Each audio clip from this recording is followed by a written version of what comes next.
오늘 은혜 나누신 하나님 말씀 보겠습니다. 이사야서 28장 16절 말씀입니다. 화면 보시고 제독하겠습니다. 그러므로 주 여호와께서 이같이 이르시되 보라 내가 한 돌을 시온에 두어 기초를 삼았노니 곧 시험한 돌이요 귀하고 견고한 기초돌이라 그것을 믿는 이는 다급하게 되지 아니하리로다. 아멘. 주님, 이 시간에도 저희들에게 말씀을 순종하고자 하는 믿음으로 충만히 채워주옵소서. 험한 세상이고 유혹과 미혹이 많은 세상이지만 흔들림 없이 믿음의 주여 온전케 하시는 주님만 바라볼 수 있게 하여 주옵소서. 예수님 이름으로 기도하옵나이다. 아멘. 네, 오늘 말씀의 제목은요, 위기관리 믿음입니다.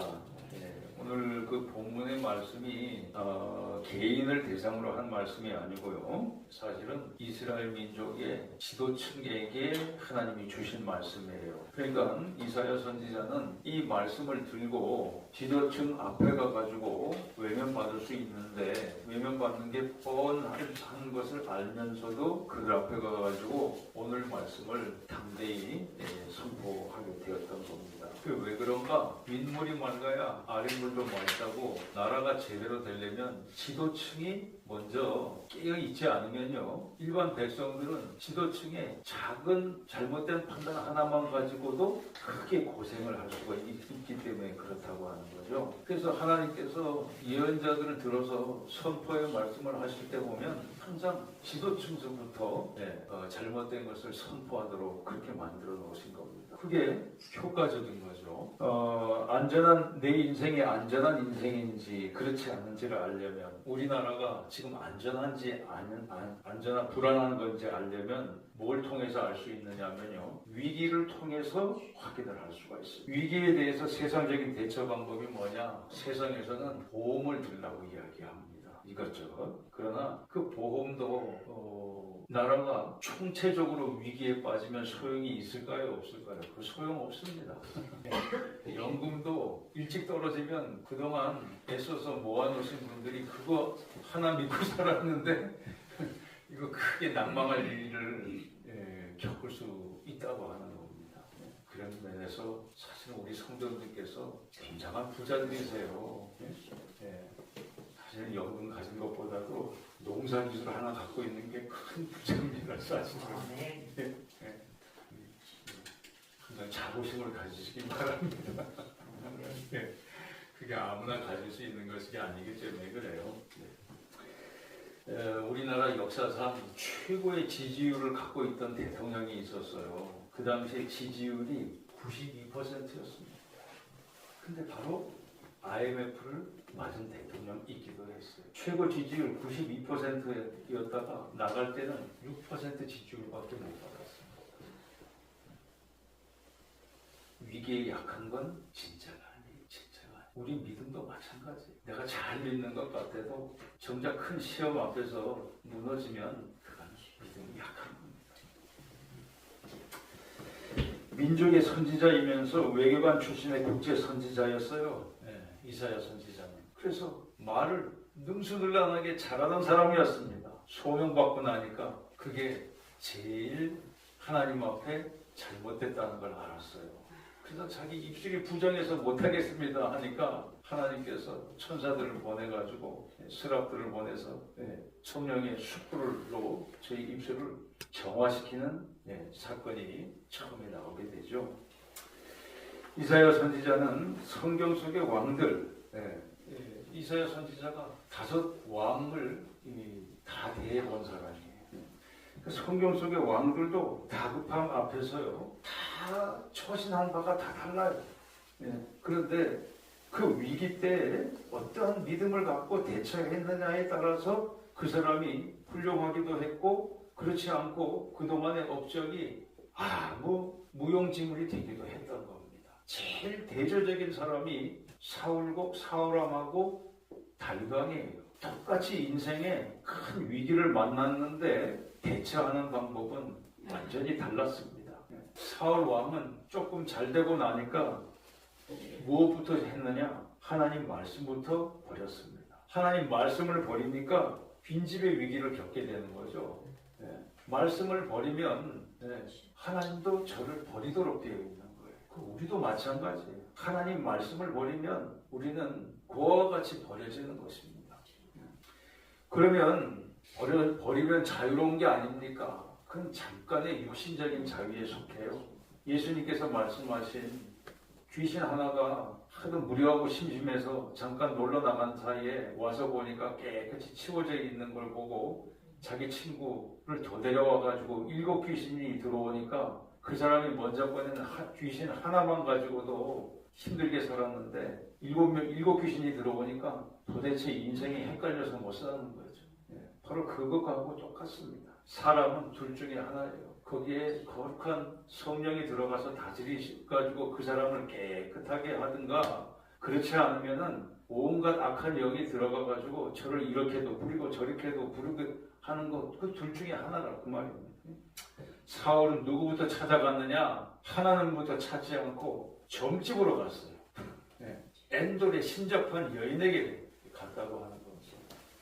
우리나라에 그토록 공부 많이 하고 지성인인 사람들이 말이에요. 선거 때 어떻게 하는 줄 아십니까? 선거 때는 점집이 그 돈 버느라고 정신이 없다고 그래요. 저는 사실 학교를 미아리 근처에서 다녀가지고 그거 알거든요. 그 전에 미아리 복에 있는데 다 점집이었어요. 저는 거기를 안암동에 살았기 때문에 거기를 걸어서 이제 차 타러 나가려면 이쪽으로 걸어서 나가야 되는데, 그리고 이제 몇 정거장 차를 타고 이렇게 가다 보면 그 점집 앞에 이휘철하고 선거철 되면요, 그 앞에 사람들이 줄로 섰습니다. 그 이상하죠? 왜 그렇게 배울 만큼 다 배운 사람들이 그렇게 불안해할까요? 사울왕은 엔돌에 신접한 여인에게로 갔어요. 엔돌은 어디냐면 예루살렘에서 남서쪽으로 가면 엔돌이라고 하는 곳이 나옵니다. 신접한 여인에게 가서 점괘를 부탁해요. 누구를 통해서 응답을 받고 싶었냐 하면 진실했던 선지자 사무엘의 영을 불러다가 응답을 듣고 싶어 했어요. 그래서 성경에 있는 것을 우리가 잘 분별하지 않으면 안 됩니다. 천국에 가 있는 사무엘 선지자가 엔돌에 신접한 점집 여자가 부른다고 해서 올라올 사람이 아닌데, 그걸 가장한 악한 영이 올라와서 사무엘 선지자인 척하면서 얘기하는 말에 사울왕은 낙담하게 된 거예요. 전쟁에서 질 거고 죽을 거라고 하는 것을 누가 봐도 알 수 있는 그런 상황이었는데, 그 얘기를 확신으로 알아듣고 낙담해가지고 밥조차 먹지 않았던 걸 갖다가 신하들이 겨우 달래서 마지막으로 밥 먹고 나간 전쟁에서 죽어요. 길보아 전투에서 죽습니다. 그도 한때는 좋은 왕이었었어요. 그런데 저렇게 타락하고 나니까 하나님께서 후회하시게 된 거죠. 그 하나님의 후회스러운 말씀을 사무엘 선지자가 응답의 말씀으로 듣고 온 밤을 부르짖으면서 슬픔 속에서 살아갔었습니다. 근데 하나님께서 언제까지 네가 슬퍼할 것인가? 내 마음에 합한 사람을 정해두었으니까 가서 그 사람에게 기름을 부으라고 한 사람이 바로 다윗왕이 되는 겁니다. 다윗왕은 기름 붓고 나서 인생이 180도로 달라졌어요. 일개 목축하던 사람이었습니다. 우리 성도님들로 치면 소 키우던 사람이었어요. 양치기였습니다. 그런데 기름 부음 받고 난 다음에 뭐 성공하고 출세한 게 아니고 골리앗과 상대해서 승리하고 난 다음에 국민적인 영웅이 되고, 그 다음부터 핍박을 받아가지고 수배를 당하는 입장으로 거의 7년여 동안을 도망자 생활을 하게 돼요. 도망자 생활을 하면서 자기 밑으로 들어온 사람들하고 같이 떼를 이루어서 다니게 된 거죠. 마치 조폭 두목처럼 그런 생활을 하게 된 겁니다. 그런데 자기를 따르는 사람들을 굶길 수는 없으니까 요즘으로 치면 경비업체 비슷한 걸 해주고 먹고 살고 있었어요. 그 다음에 이방 족속들과의 싸움에서 승리하면 그 전리품을 가지고 먹여 살리고 있을 때였었습니다. 근데 다윗왕 인생의 최대의 위기가 언제냐? 저가 왕이 되기 전까지는 사울왕의 핍박을 받은 것도 있지만 더 최대의 위기가 언제냐? 자기를 신뢰해주는 사람들로부터 공격을 받았을 때였던 겁니다. 그래서 그날도 자기를 따르는 400여 명을 먹여 살리기 위해서 북쪽에 뭐 먹거리가 없을까 하고 관찰하고 있는데 아말렉 족속이 후방에 있는 가족들을 급습하는 바람에 다 포로로 끌려가고 약탈당하고 말았어요.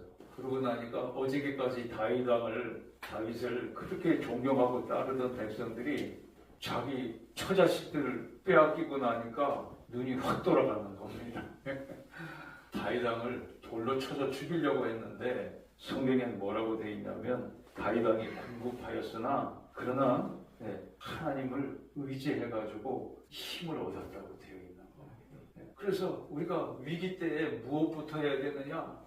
사울 왕의 길을 걷고 싶은 사람은 점집부터 가시고 다윗 왕의 길을 걷고 싶은 사람들은 우리 같이 선포합시다. 위기 때 하나님부터 찾자. 하나님부터 찾아야 되는 거. 물론 지혜도 안 떠오르고 막막할 때 하나님 앞에는 지혜가 생기게 되어 있습니다. 그래서 다윗이 왕이 되고 난 다음에 위기를 5번 정도 더 겪습니다. 남북관계에 있어서나 개인 범죄를 한 때도 있었고 반란을 또 2번씩이나 당했어요. 그 반란 2번 중에 한 번은 자기가 낳은 자식으로부터 당한 반란이었어요. 또 말년에 다윗 왕도 정신이 흐릿해졌어요. 그때 잘못 판단을 내린 때가 또 한 번 있었습니다. 근데 평소에 묵상과 위기 때에 묻는 기도가 슬기롭게 극복하는 비결이 되었어요. 그러니까 우리가 어려울 때는요, 기도를 해도 때를 쓰시지 말고 주님과 소통을 할 생각을 해야 돼요. 내 기도 제목이 있으면 그 기도 제목을 가지고 일방적으로 구하시지만 말고 자꾸 물으세요. 기도가 2 종류가 있습니다. 통고하는 기도가 있어요. 그것도 가치가 없는 건 아닙니다. 왜냐하면 제가 중고등학교 다닐 때 이렇게 보면 학교에서 뭐 월사금 내라고 등록금 내라고 용지를 딱 주잖아요. 그러면 그게 저한테 통해요 안 통해요? 저는 그거 가지고 걱정할 거 없어요. 왜냐하면 집에 가자마자 부모님이 앉으시는 그 소파 위에 그 탁자에다가 용지를 딱 갖다 놓으면 끝이야. 그게 통보하는 기도예요. 그게. 성도들도 마찬가지예요. 일단 기도와 소원의 제목이 있으시면 적어가지고 원하시면 제가 기도함을 하나 갖다 놓을게요. 이 안에 딱 넣어 그냥 이렇게. 하나님 알아서 하십시오. 그게 통보하는 기도예요. 통보하면 그때부터 걱정은 제가 하는 게 아니면 부모님이 하시는 거지. 그죠? 맞아요. 하나님이 알고 계시다고요. 자녀에 있어야 될 필요를 아시는 분이라고 말씀하셨어요. 통보하시면 돼요. 그런데 그거는 중고등학교 때까지고 어른이 돼가지고는 조금 더 수준을 높이셔야 돼요. 어른이 돼가지고는 의문스러운 걸 말씀을 하실 때 질문을 하면 제일 빨라요. 우리가 주변에서도 뭐 내가 하기 어려운 거 분명히 내가 이거 잘 알았었는데 생각이 잘 안 나는 거 뭐 좋은 이웃한테 가서 물어보면 금방 알려주는 거잖아요. 혼자 끙끙 앓지 말고. 그래서 우리 같이 선포합시다. 이제부터는 소통하는 기도를 하자. 통하는 기도에 머무시지 말고 소통하는 기도를 하세요. 소통하는 기도. 제 선배 목사님이 교회를 새로 취임하셔가지고 그 교회는 먼저 섬기던 교회보다도 몇 배 큰 교회였는데 건축 때문에 어려움을 겪고 있었어요. 그러니 교회에 나와도 기쁘지가 않죠. 빚이 150억이었으니까. 그러니까 저도 그 선배 목사님이 정말 존경해서 한번 그 교회를 찾아간 때가 있었는데 와, 저는 빚이 그렇게 무서운지 몰랐어요. 딱 1년 만에 뵌 거였거든요. 갔더니 머리가 하얘졌어. 머리가 하얘졌더라고. 그때가 40대밖에 안 됐을 때였어요. 야, 나 빚이 그렇게 무서운 줄 몰랐다고. 근데 그 선배 목사님이 교회를 이끌어 가려면 얼마나 힘이 들겠습니까? 근데 이 선포하시기를 이 교회는 성령께서 이끌어 가시면 승리할 수 있다고 얘기를 해줬어요. 그랬더니 다들 아멘 하더라는 겁니다. 그래서 회의를 하는데 성령께서 이끄시는 대로 회의를 했대요. 자기는 응답을 받은 대로. 그랬더니 장로님들이 다 좋다 그러더래. 그러더니 뒷얘기가 들리게 되는 거예요. 저 목사님은 고도의 정치술을 발휘를 한다고 그러는 거예요. 알고 보더니 그 장로님들은 통고하는 기도만 여태까지 하신 분들이지 소통하는 기도를 안 해보신 분들이에요. 그래서 자기가 나쁜 소문이 들려서 아니 제가 성령께서 이끌어 가시는 대로 저는 응답받고 장로님한테 말씀드리고 추진한 건데 그게 잘못됐다고 하시면 어떡하냐고. 네. 그랬더니 다들 조용한데 수석 장로님 한 분이 딱 얘기를 하시더라는 거예요. 어떻게 하면 응답을 받는 겁니까? 이건 우리나라 교회 전체의 문제예요, 사실은. 네. 통과하는 기도만으로도 난 잘 살았습니다. 그걸로 잘 사는 게 아닙니다. 소통하는 사람들의 기도가 있었기 때문에 혜택을 본 것이 통고만 해가지고 잘 된 게 결코 아닙니다. 다윗 왕은 바로 그걸 잘했던 사람이에요. 때만 쓴 사람이 아니에요. 시편에 보면 다윗 왕도 때 쓰는 내용들이 많아요. 그러나 나중에 보면 다 기쁨으로 끝나는 이유는 소통이 됐다는 뜻입니다. 소통이 되면 응답을 받기 전에도 기쁨이 와요. 이루어질 걸 알기 때문에, 소망이 보이기 때문에 기쁨이 와요. 소통이 안 되면 통고를 해놓고 더 힘듭니다. 언제 응답이 올지도 모르고 간음이 안 잡히니까 예수님이 안 계시나? 이렇게 돼버리고 마는 겁니다. 의심 단계로 넘어갈 수 있어요. 오늘 본문에 보면은 보라 내가 한 돌을 시온에 두어서 기초를 삼았다고 말씀하고 있어요. 어떤 돌이냐? 곧 시험한 돌이래요. 시험한 돌. 뭐냐면 얼마나 견고한지 시험해본 돌이라는 거예요. 그냥 돌이 아니고. 돌도 다 종류가 있잖아요. 사암이라는 게 있어요.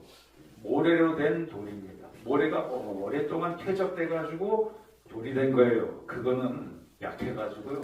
숟가락 가지고 다 팔립니다. 그래서 저희 서남아시아 지역에 가면 이 바위 속에서 살았던 사람들이 있어요. 핍박당했던 사람들, 그리스도인들 중에서도. 어떻게 살았느냐? 거기 다 판 겁니다. 근데 그게 만약에 화강암만 되보십시오. 못 파요. 그건 기계로 파야지 사람이 못 팝니다. 근데 다행히도 그 지대가 핍박받는 그 지대에 그런 지형들이 많이 있어요. 놀랍게도. 어쨌든 하나님이 약속한 그 기초돌은 뭐냐? 다 견고한 걸, 강도를 시험해본 기초돌이라는 거예요. 그래서 귀하다는 겁니다. 값지고 견고한 기초돌이라고 그랬어요. 기초돌이라고 하는 것은 모퉁이의 주춧돌이라는 뜻입니다. 건축 방식이. 그것을 믿는 이는 다급하지 아니할 것이라 그랬습니다. 아니 믿을 게 없어서 돌을 믿습니까? 근데 그거는 뭐냐면 비유로 하신 말씀이에요. 그 돌은 뭐냐면 구원의 반석 되시는 예수님을 뜻하는 겁니다. 모세가 광야를 지나면서 한 번은 반석에서 샘물이 나오게 했죠. 반석에서. 그때는 치게 하셨어요. 근데 두 번째는 그렇게 하시지 않았습니다. 하나님께서 반석에게 명하라고 그랬습니다. 명하여 물이 나오게 하라고 그랬어요. 근데 모세가 화가 나니까 자기도 모르게 반석을 두 번 때렸다고요. 그것 때문에 모세는 못 들어갔어요. 가나안 땅에 못 들어갔습니다. 그때 그 반석은 사실은 예수님을 뜻하는 상징한다고들 신학자들이 이야기해요. 어쨌든 맥락으로는 같은 거니까 예수님께서 구원의 반석 되시는 분이시니까 그것을요 예수님께서 진짜로 말씀하셨습니다. 마태복음 7장 25절, 누가복음 6장 45절에 보면 인생의 주초를 반석에 세운 사람은 그렇게 말씀하셨고요. 창수, 홍수와 바람과 탕류, 아주 홍수의 물이 거칠어져 가지고 내려온 물을 탕류라고 이야기하는데 깨끗할 수가 없잖아요. 거기에도 그 집은 요동치지 않는다고 말씀하신 겁니다. 누가 말씀을 듣고 지키는 자, 말씀을 듣고 지키는 자. 말씀을 들어도 안 지키는 자는 모래 위에 집을 짓는 자니 그렇게 말씀하신 겁니다. 이렇게 다양한 위기 앞에서 다급함이죠. 우리가 해야 될 것 세 가지입니다. 이 시간에 정리하시면 됩니다. 정리하시고 꼭 실천해 보시기 바랍니다. 첫째는 우리가 아까 선포한 대로 하나님부터 찾는 겁니다. 다윗은 다급했을 때 하나님부터 찾았는데 그 내용이 뭐라고 되어 있냐면 에봇을 가져오게 하라고 명했어요. 에봇은 뭐냐? 대제사장이 입는 조끼입니다. 조끼. 그걸 에봇이라고 이야기해요. 그 에봇에는 12가지 네시밭이 12가지 보석으로 박혀 있어요. 그리고 양쪽에 주머니가 있고 그 양쪽 주머니에 주사위 같은 두 돌이 한 개씩 들어 있습니다. 그러면 하나님이 명령을 내실 때 우리가 보통 판단을 할 때는 둘 중에 하나로 판단을 해야 되죠. 그때 둘 중에 하나를 판단할 수 있도록 두 돌이 있는 겁니다. 그 돌 중에 하나를 꺼내서 그 확인 방법을 하는 방법을 갖다가 에봇을 입었다고 이야기해요. 다윗이 기도를 정리하고 둘 중에 하나로 기도를 정리하고 에봇을 입고 하나님한테 기도를 했을 때 응답을 받았으니까 힘을 얻었다고 되어 있는 겁니다. 두 번째는 자 힘을 얻었어요. 응답을 받았습니다. 자 이때 응답에 대해서 조심해야 됩니다. 우리 같이 선포합시다. 응답은 감정이 아니다. 응답은 감정이 아니에요. 응답은 말씀이지. 감정이 아니라고요. 응답이. 네? 그래서 신명기 18장 22절 말씀에 만일 선지자가 있어 여호와의 이름으로 말할 때 증언함도 없고 성취함도 없으면 이는 여호와께서 말씀하시는 것이 아니고 그 선지자가 제 마음대로 한 말이에요. 네? 제 마음대로 한 말이기 때문에 너는 두려워하지 말라고 되어 있는 거예요. 저는 이 말씀 가지고 많은 가짜들을 찾아냈어요. 가짜들 많습니다. 어디 뭐 무슨 신통한 사역 가짜들 많아요. 응답은요 말씀이라는 겁니다. 네. 그래서 요한복음 14장 26절 말씀이죠. 보혜사 곧 아버지께서 내 이름으로 보내신 성령 그가 너희에게 모든 것을 내가 말한 모든 것을 가르치고 생각나게 하고 생각나게 할 것이라고 말씀하셨어요. 모든 것을 우리가 지금 생각하면 예수님 말씀을 아무리 읽었어도 다 생각나지 않습니다. 그런데 예수님께서는 놀랍게도 우리에게 그렇게 힘들게 다 기억하려고 안 해도 돼. 어려울 때 필요한 말씀은 내가 생각나게 해줄게. 거기서 끄집어내가지고 생각나게 해줄게. 성도님께서 여기 농협에 저축해 놓은 게 있어요. 정확하게 이론까지 다 알 수는 없습니다. 근데 가서 창고에 가면 확인할 수 있는 거하고 같은 이치가 되는 거. 그래서 반드시 말씀으로 응답을 받으셔야 돼요. 저도 그렇게 합니다. 그래서 기도를 할 때는 언제까지 기도하는 건가? 말씀으로 응답받을 때까지 기도를 하는 거예요. 말씀으로. 성경도 잘 안 되죠. 그거. 잘 안 되는 이유가 있어요. 평소에 성경을 안 읽기 때문에 그런 거예요. 성경을 많이 읽고 듣는 사람은요 생각도 잘 나요.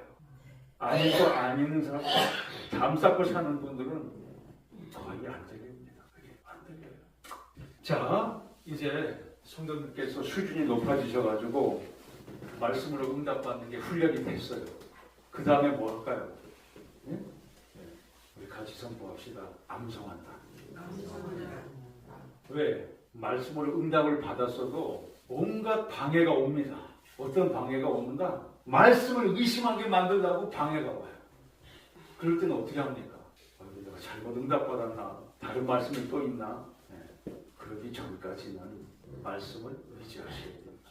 말씀을 의지하는 방법은 그 말씀을 암송하는 거예요. 자꾸 의심이 떨어질 때까지 암송을 해야 돼요. 외우는 겁니다. 단 예외가 있어요. 새로운 말씀 주기 전까지입니다. 만일 새로운 말씀을 주시면 그때는 신법 우선의 원칙에 의해서 새로운 말씀이 더 진짜가 됩니다. 이스라엘 민족이 이제 홍해를 뒤에다 놓고 그야말로 배수진을 쳤어요. 근데 저쪽에 애국 군대가 오니까 다들 혼비백산해가지고 어떻게 해야 될지 모를 때 백성들이 아우성을 쳤다고요.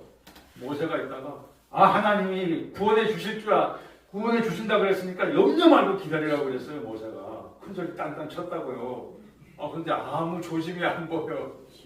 그때 하나님께서 새로운 말씀을 주시는 겁니다. 뭐라고 새로운 말씀을 주시느냐? 지팡이를 들고 손을 바다 위로 내밀어 가지고 갈라지게 하래요. 그게 새로 주신 말씀이 되는 겁니다. 구원해 주시겠다는 말씀은 모세는 벌써 응답 받았어요.